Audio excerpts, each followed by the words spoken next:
অনেক দিন আগে করিমপুর নামে একটি রাজ্য ছিল। এই গ্রামটা ছিল খুবই সুন্দর, যেখানে চারিদিকে গাছপালা, সবুজ নদী, পরিবেশের মাধুর্যটাই ছিল পুরো আলাদা। এই রাজ্য শুধু প্রকৃতির সৌন্দর্যের জন্যই নয়, এই রাজ্যের রাজা ছিল খুবই ন্যায়পরায়ণ ও নিষ্ঠাবান। তিনি সবসময় ন্যায় বিচার করতেন, যার জন্য এই রাজ্য ছিল খুবই সুন্দর, সুশৃঙ্খল। চারিদিকে বয়ে চলছে নদী, নানান রকমের ফুল, শান্ত পরিবেশ যেন মন ছুঁয়ে যায়। এই রাজার নাম ছিল রাজা চন্দ্রদ্বীপ। এই রাজ্যের প্রজারা রাজাকে খুব ভালোবাসত, তাই এই গ্রামের পরিবেশ ছিল খুবই মনোরম। রাজা তার রানীকে খুবই ভালোবাসত। এই রাজার সুনাম বহু দেউর দেশান্তর পর্যন্ত ছড়িয়ে গিয়েছিল।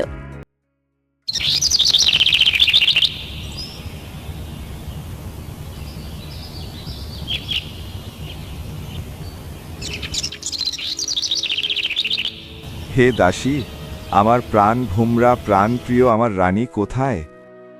মহারাজ, মহারানী তো তার সখীদের সাথে দেখা করতে গেছে।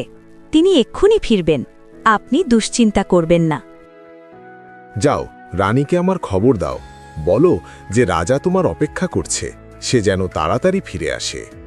এইভাবে অনেক বছর কেটে গেল। একদিন রাজবংশী একটা শুভ সংবাদ রাজাকে দিল।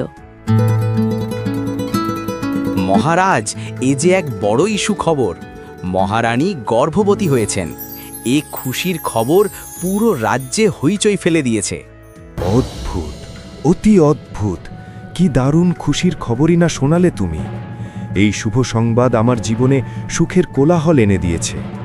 মন্ত্রী, আজই রাজ্যে ঘোষণা করে দাও, গরিবদের জন্য খাবারের বস্তা, তাদের জন্য বস্ত্র এবং অবশেষে নিজের জন্য বাসস্থান তৈরি করে দেওয়া। আমার ২১-এর খবরের জন্য আর এই ৯ মাস রানের সেবার জন্য যত দাসী লাগে, যত খাবার লাগে, সব মজুত করে রাখো। রানীর সেবায় যেন কমতি না হয়। রাজা ৯ মাস রানীকে খুব ভালোভাবে দেখাশোনা করল, যাতে রানীর কোনো অসুবিধা না হয়। রানীর ছোট ছোট স্বপ্নগুলো রাজা পূরণ করল, আর নতুন সন্তানকে নিয়ে তারা দুজন মিলেই স্বপ্ন দেখতে শুরু করল। স্বামী, প্রিয়, মনে হচ্ছে আমাদের জীবনে আসা এই সন্তান আমাদের ভালোবাসার নতুন আলো হয়ে উঠবে। আমি কতটা সৌভাগ্যবান যে আমি আপনার মতো পুরুষের প্রেম পেয়েছি। হে রানী, তুমি শুধু আমার রানীই না, তুমি আমার জীবন সঙ্গী, আমার প্রাণ ভোমরা তুমি, সমস্ত সুখের চাবিকাঠি তুমি, সুখ তুমি, দুঃখ তুমি। তাই তো আমি এটাই চাই, তুমি আর আমাদের এই ছোট্ট সন্তান দুজনাই সুরক্ষিত থাকো। আমাদের এই ছোট্ট জগৎ খুশির আলোয় পূর্ণতা পাবে। তারপরে একদিন শুভ মুহূর্ত আসলো। রানী একটা সুন্দর কন্যা সন্তানকে জন্ম দিল, আর এই কথা পুরো রাজ্য জুড়ে ছড়িয়ে গেল। কিন্তু কন্যা সন্তান জন্ম দেওয়ার পরে রানী অসুস্থ হয়ে পড়ল আর মারা গেল। মহারাজ, আমায় ক্ষমা করুন। আমরা সর্বস্ব সম্ভব প্রচেষ্টা করেছি, কিন্তু মহারানীকে আর বাঁচাতে পারলাম না। তিনি আর আমাদের মধ্যে নেই। কি খবর শোনালে তুমি? এ খবর সত্যি নয়। হাই দেবিকা, তুমি আমায় ছেড়ে কোথাও যেতে পারো না। হিমন্ত্রী, তুমি এ কথা কি করে বলতে পারো? ও তো সবেমাত্র মা হলো। তোমার একটা সংবাদে আমার সর্বস্ব শেষ হয়ে গেল। আমি আমার রানীকে ছাড়া কিভাবে থাকব?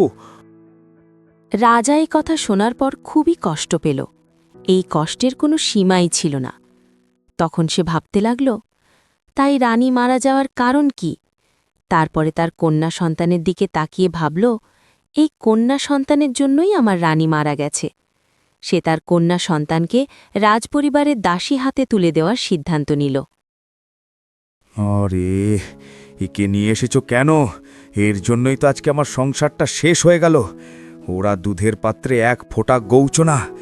এর জন্যই তো আমার দেবিকা ইহজগতে আর নেই। হে কমল ফুলের পাপড়ি নয়, এ তো যমরাজের পাঠানো দুধ। এই তো আমার খুশিগুলোকে চুষে নিয়েছে। আমি তোর মুখ দর্শন করব না। এই ছোট্ট শিশু কন্যাটি, যে এখনো নিজের চোখে সংসারটাকে দেখতে পেল না ঠিক করে, সে রাজার ঘৃণার কারণ হয়ে দাঁড়াল। আর এই রাজমহলটা রাজার কাছে একটা শূন্য কারাগার হয়ে দাঁড়াল। একদিন সে তার সবথেকে বিশ্বস্ত দাসী মেনকাকে ডেকে পাঠালো। হে মেনকা, আমি তোমায় ডেকেছি কারণ আর সমস্ত দাসদাসীদের মধ্যে তুমিই সবথেকে বিশ্বস্ত। ওই কাল নাগিনীকে তুমি মারে ফেলো, আমি তো এর মুখও দর্শন করতে চাই না। এর জন্যই আজ আমার রানী আমার কাছে নেই। একটি ক্ষণের জন্যেও এ যেন আমার সামনে না থাকে। আমার রাজ্যের, আমার জীবন থেকে এর কালো ছায়াকে দূরে সরিয়ে দাও।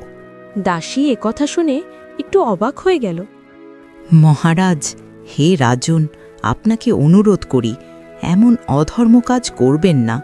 এই নিষ্পাপ শিশুর কোনো দোষ নেই। আপনি এখন গভীর বেদনায় আচ্ছন্ন, তাই হয়তো ন্যায় ও অন্যায়ের পার্থক্য স্পষ্ট বুঝতে পারছেন না।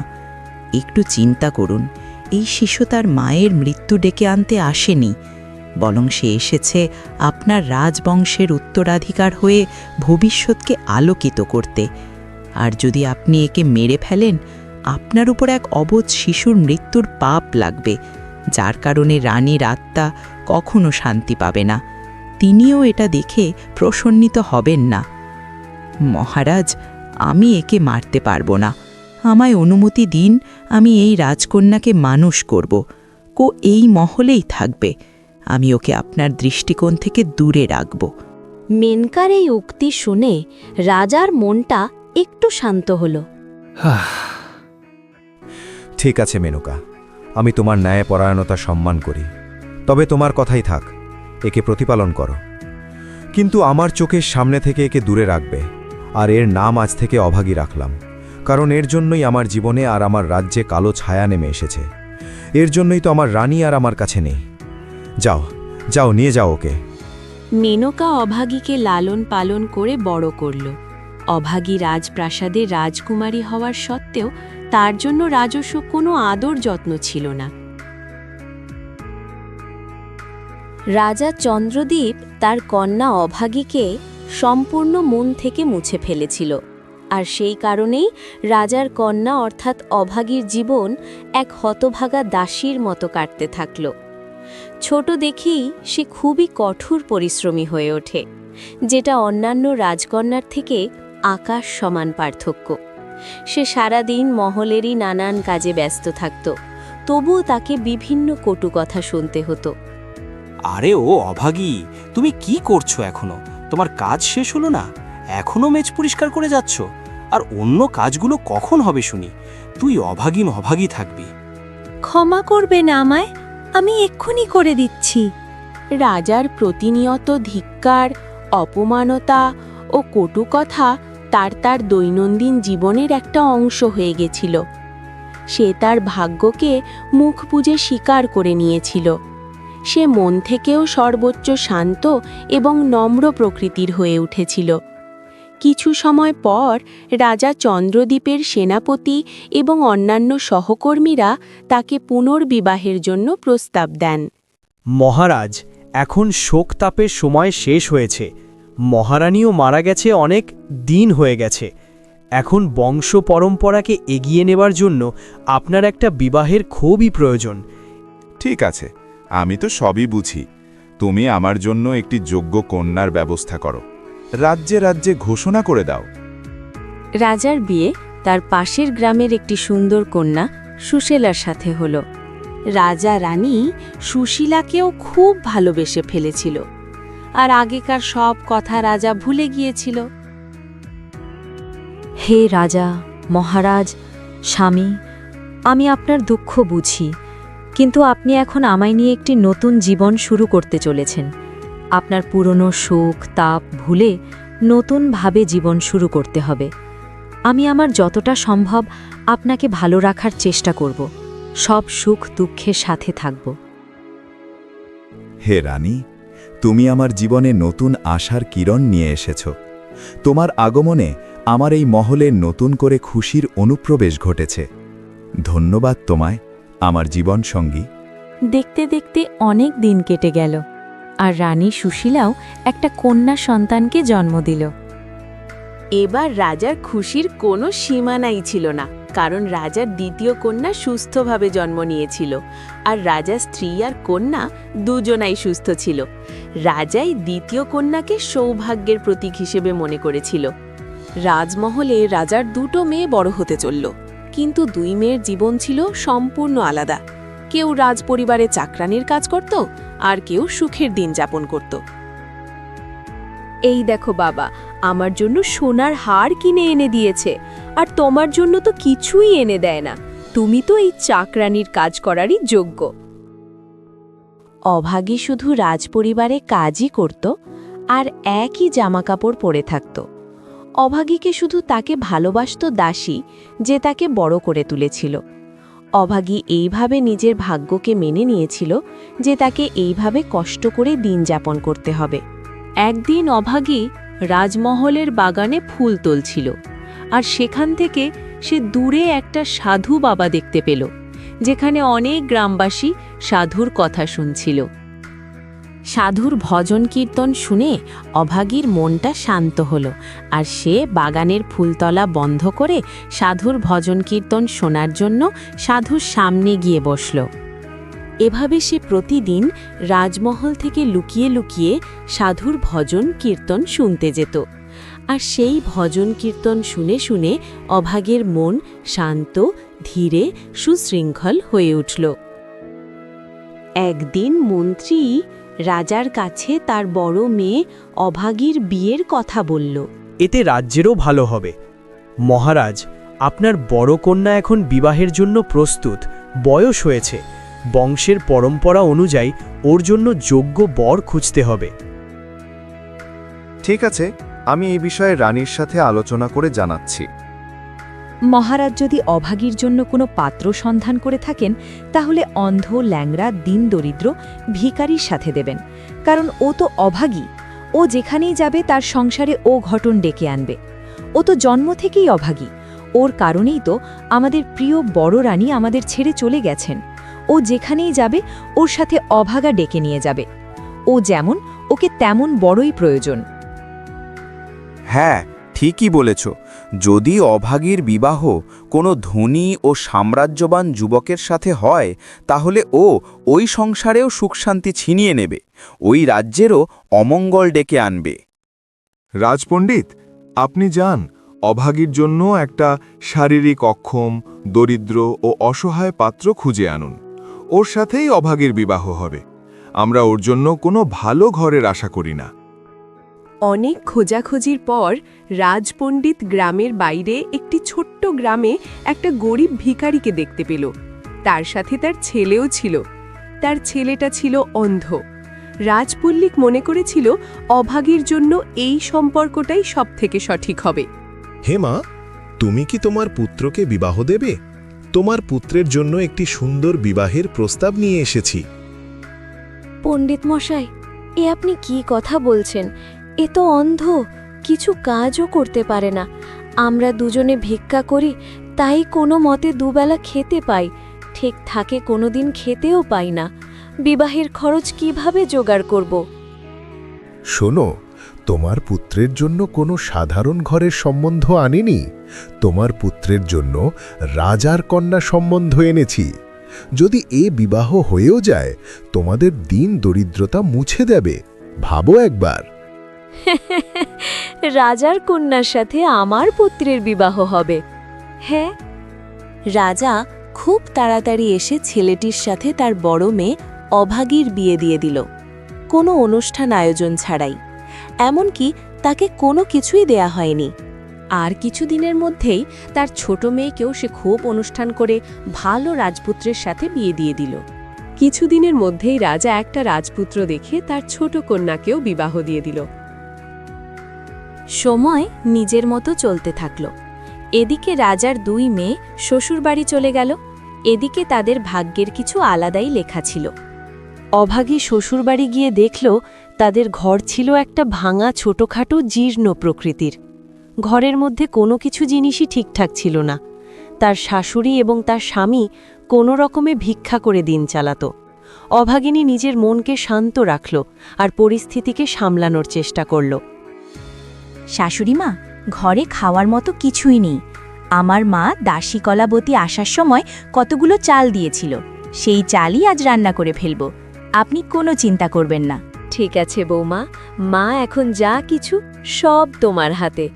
অভাগী সেই অল্প কটা চাল দিয়ে এই রান্না করল, আর তার শাশুড়ি আর তার স্বামীকে খেতে দিল। আর সে তার নিজের জন্য কিছুই রাখল না, সে না খেয়েই ঘুমিয়ে পড়ল। অভাগীর শান্ত হৃদয় আর নিঃস্বার্থ প্রেম তার আসল প্রমাণ। পরের দিন অভাগীর শাশুড়ি আর স্বামী ভিক্ষে করতে গেল। অভাগী ঘর পরিষ্কার করল আর তাদের জন্য অপেক্ষা করতে থাকল দুপুর পর্যন্ত। মা, আপনারা ভিক্ষা করে যা কিছু আনেন তা আমাদের সংসারের জন্য পর্যাপ্ত নয়। এইভাবে চলতে থাকলে তো একদিন না খেয়ে সবাই মারা যাব। আপনি যদি সহমত হন তাহলে আমিও সংসারে খরচ চালানোর জন্য কিছু করতে পারি। হ্যাঁ বৌমা, তুমি তো একটি রাজকন্যা, তুমি এ কঠোর কাজ কিভাবে করবে? হ্যাঁ, কষ্ট তো হবে, কিন্তু আমি ঠিক করে নেব। হে কন্যা, তুমি কতটা রূপবতী, গুণবতী। এত কষ্ট তো তুমি কখনো করনি।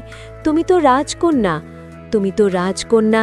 ওই লম্বা দাওয়ালের মহলে তোমার লালন পালন হয়েছে। এত কষ্ট তো তুমি কখনো করনি। আমার জন্ম ওই মহলে হয়েছে ঠিকই, কিন্তু আমার দিনও খুব কষ্টের সাথেই কেটেছে। আমার বাবার ওই অট্টলিকাতে আমি কখনো রানীর মতো বড় হইনি, দাসদাসীদের মধ্যেই বড় হয়েছি। হ্যাঁ হে কন্যা, তুমি কত রূপবতী, গুণবতী, বিনম্র, সুন্দর মনের মানুষ। এত গুণবান কেউ কিভাবে হতে পারে? আর অপরদিকে তোমার ওই নিষ্ঠুর পিতা তোমার বিবাহ দিল এমন এক অভাগা, গরিব অন্ধের ঘরে। ও তো সত্যি এক নিষ্ঠুর। অভাগী পরের দিন নিজের বাছা পয়সা দিয়ে কিছু করলা কিনে রাস্তার একপাশে বিক্রি করতে বসল। অভাগীর সুন্দর কথাবার্তা আর ভালো ব্যবহারের জন্য তার সব করলা বিক্রি হয়ে গেল। শুধু 2টো করলা ছিল। ঠিক তখনই এক সাধু বাবা অভাগিনীকে দেখে অভাগীকে পরীক্ষা নেওয়ার ইচ্ছা হলো যে কঠিন পরিস্থিতিতে অভাগী কি করে নিজেকে শান্ত রাখে। সে কন্যা, আমি অনেক দূর থেকে এসেছি। আমার খুবই খিদে পেয়েছে। খাবার জন্য কিছু দিলে আমি খুবই উপকৃত হতাম, কিন্তু আমার কাছে তোমায় দেওয়ার মতো কিছুই নেই। মহাত্মা, হে গুরু, আপনি তো আমার পিতা সমান। আপনি নির্দ্বিধায় খেতে পারেন। এই নিন, সবটুকু নিয়ে নিন। আমার পয়সার প্রয়োজন নেই।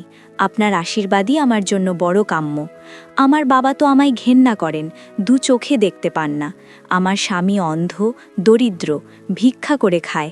আমার কাছে না সবই আছে, নেই শুধু এক পিতার ভালোবাসা। তাই তো আপনি আমার পিতা সমান, আপনি আমার পরম গুরু। আপনি এগুলো খান ও আমায় কন্যা সময়ে আশীর্বাদ দিন। এটাই আমার পরম কাম্য।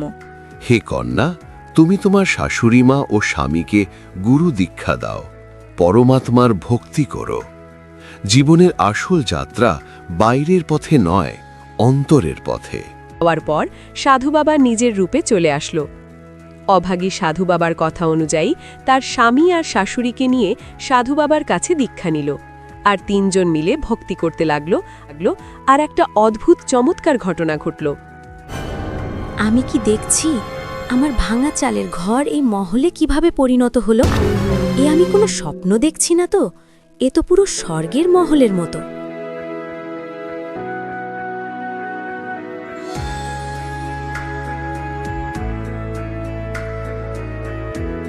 বৌমা, এ আমি কি দেখছি?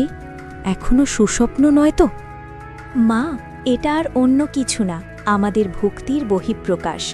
ভগবান এতদিন আমাদের পরীক্ষা নিচ্ছিল, আজ তারই ফল প্রকাশ ঘটেছে। আর তখন তার স্বামী ওখানে আসলো, আর তার স্বামীর ভেতরে একটা আলাদা চমৎকার ছিল। সে চোখে দেখতে পাচ্ছিল। দেখো আমাকে, আমি আমার দৃষ্টি ফিরে পেয়েছি। আমি সবকিছু দেখতে পাচ্ছি। এই সব দেখে অভাগী আনন্দে চোখের জল আটকাতে পারল না, আর সে সাধু বাবাকে মনে মনে বারবার ধন্যবাদ দিতে লাগল। অভাগিয়া তার স্বামী এখন অনেক ধনী ও সুখী ছিল। তারা সবার প্রথমে তোদের বাড়ির সামনেই সাধু মঠ বানিয়েছিল, যেখানে প্রতিদিন ভজন কীর্তন হতো, আর গরিব লোকেদের অভাগী আর তার স্বামী সাহায্য করত। তার জীবন এখন পুরোটাই ভজন কীর্তন আর ভক্তিতে সমর্পিত হয়ে গেছিল। এর মধ্যে অভাগীর স্বামী নিজের চোখে দেখতে পাচ্ছিল। সে অভাগীকে বলল, হে প্রিয়, আমরা যে নতুন মন্দির স্থাপন করেছি তার জন্য শ্বশুরমশাই অর্থাৎ তোমার পিতাকে আমন্ত্রণ জানানোর প্রয়োজন। ওদিকে অভাগীর বাবা চন্দ্রদীপ আস্তে আস্তে গরিব হয়ে যাচ্ছিল। রানী সিসিলার হিংসা, রাজার অহংকার আর অভাগীর ওপর করা অত্যাচারের জন্য তার আমরাজে থেকে সব ধনদৌলত হারিয়ে যাচ্ছিল। যখন পূজার কাছ থেকে রাজা শুনল যে তার তাচ্ছিল্য করা মেয়ে অভাগীর এখন অনেক ধনী হয়ে গেছে, তখন সে নিজের ভুল বুঝতে পারল। হায় রে, আমি কতটা মূর্খ, বর্বর, নীচ। লক্ষ্মী আমার দ্বারে ছিল, আমি বুঝতেই পারিনি। আমার ওই কন্যা কতটা সৌভাগ্যশালী ছিল।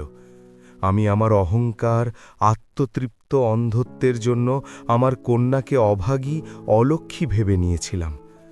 ওর বিবাহ দিলাম এক দীন দরিদ্র অন্ধ ভিখারির সাথেই। আমি নিজের কন্যার সাথেই বড় অন্যায় করে ফেলেছি। হায় হায়। এদিকে রাজার সেই অন্ধ জামাইয়ের হঠাৎ প্রবেশ। রাজা তো বুঝেই উঠতে পারেনি। হে মহারাজ, আমি সেই অন্ধ গরিব ভিখারি যার সাথে আপনার বড় কন্যা অভাগীর বিবাহ দিয়েছিলেন। অভাগীর স্বামীর হঠাৎ এই রাজকীয় প্রবেশে রাজার মাথা আরও নত হয়ে গেল। সে তার জামাইয়ের কাছে তার কর্মের জন্য ক্ষমা চাইল। আমায় ক্ষমা করে দাও। জানি আমি ক্ষমার পাত্র নই। আমি আমার কন্যার সাথেই অনেক বড় অন্যায় করে ফেলেছি। আমার কন্যা খুব ভাগ্যশালী ছিল। এদিকে চন্দ্রদীপের ছোট মেয়ে স্বামীর ঘরে গিয়ে অনেক গরিব হয়ে গেছিল, আর স্বামীর ধন দৌলত সব নষ্ট হয়ে গেছিল। তার শাশুড়ি সব সময় তাকে খারাপ কথা বলতো। এই সব কিছু থেকে সে মুক্তি পাওয়ার জন্য সে বাবা চন্দ্রদীপের কাছে ফিরে আসলো। বাবা, আমি বড়ই কষ্টে আছি। আমার সব শেষ হয়ে গেছে, সব ধন দৌলত সব শেষ। আমার শাশুড়ি আমায় দিন রাত কথা শোনায়, বলে আমার জন্যই এই হাল হয়েছে। এখন আমি কি করব? আমার জীবন দুঃখে জর্জরিত হয়ে গেছে। আমি এখন হতভাগীতে পরিণত হয়েছি। হে বোন, আমার কথা মন দিয়ে শোনো। জন্ম থেকে কেউ অভাগী হয়ে জন্মায় না। সবই ওই বিধাতার বিধান আর কর্মফল। তোমার ভালোর জন্য একটা নির্দেশ দিতে পারি যে তুমিও আমাদের মতো সাধু সন্ন্যাসীর কথা শোনো, তাদের সুকথা, মধুর বাণী শোনো ও দান ধ্যান মন লাগাও, দেখবে সব ঠিক হয়ে যাবে। দেখো, আজ তোমার যে কষ্ট, সেটাও তোমার হিংসা, দুষ্কর্ম আরও অন্যান্য কর্মফলের বহিঃপ্রকাশ। আমিও অনেক কষ্ট সহ্য করেছি। সব অগ্নি পরীক্ষার পরই তো এই সুখের জীবন পেয়েছি। যদি নিরস্বার্থ কর্ম করো ও দান ধ্যান করো সঠিক ও সাপ হৃদয়, তাহলে দেখবে সব সুখ শান্তি ফিরে আসবে। অভাগীর ছোট বোন অভাগীর কথা শুনে সাধু বাবার কাছে দীক্ষা নিল, আর ধীরে ধীরে তারা আবার ধনী হয়ে গেল আর সুখে থাকতে লাগল। সৎকর্ম মানুষের জীবনে সঠিক ফল এনে দেয়। ভালো কাজ করলে মানুষের মনে শান্তি, আনন্দ ও সন্তুষ্টি জন্মায়। সৎকর্মের মাধ্যমে মানুষ সমাজে সম্মান ও বিশ্বাস অর্জন করে। অন্যের উপকার করলে তার প্রতিদান একদিন